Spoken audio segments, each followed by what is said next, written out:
Hi friends, welcome to Yum Veg Cooking, and today we are making the very delicious sweet buns. And as you can see, they've come out really well and it's really simple to make them. We always get it from the market, but do try this recipe at home this time.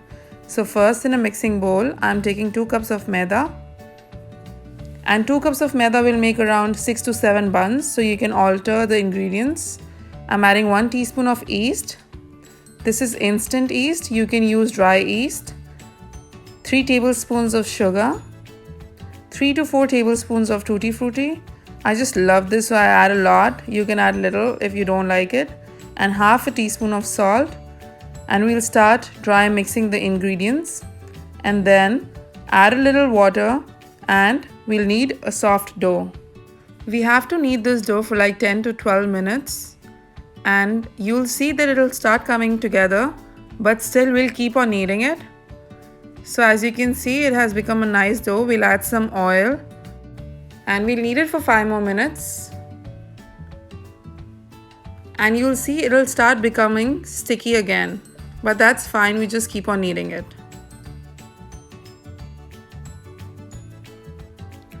So it's almost been 12 minutes and you can see it is sticky, but that's fine, it's still ready. So I'm gonna dab a little bit of olive oil on this.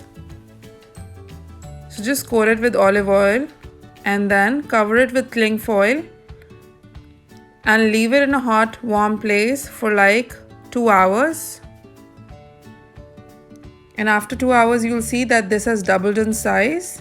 We punch the dough once again, add a little maida to it, and then knead it for 2-3 minutes again.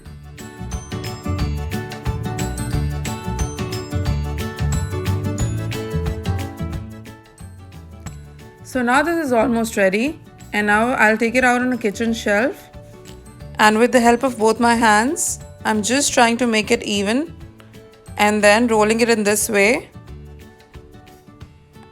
And then we'll cut equal slices of the dough.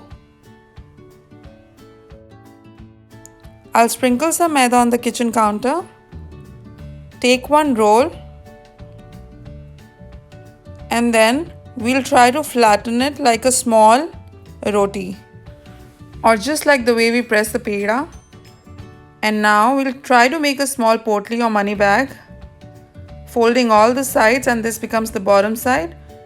And we'll start rolling with the hands in this way, and what happens is there are no cracks on the top side.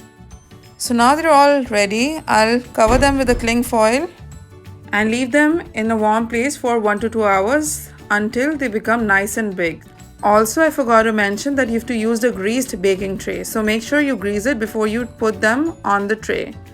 I'm brushing some milk on this now, and we'll bake it in the oven at 180 degrees Celsius or 350 degrees Fahrenheit for 20 to 25 minutes. And in they go, and after 20 minutes you can see they've become really nice and brown. Once they're nice and brown, we'll take them out and sprinkle some butter on this while they're hot. This will make the buns really shiny. And just look at this, they look amazing and I can eat them every single morning. And look at them, how soft they've turned out to be. And I can guarantee they will melt in your mouth. They are much better than the store-bought ones because they are made at home with healthier ingredients and they just taste delicious. Do try this recipe with your family and friends. They will just love it. The only hard part is to wait for the yeast to ferment, otherwise they cook in minutes. If you like this recipe, please like, share and subscribe to my channel. Thank you for watching.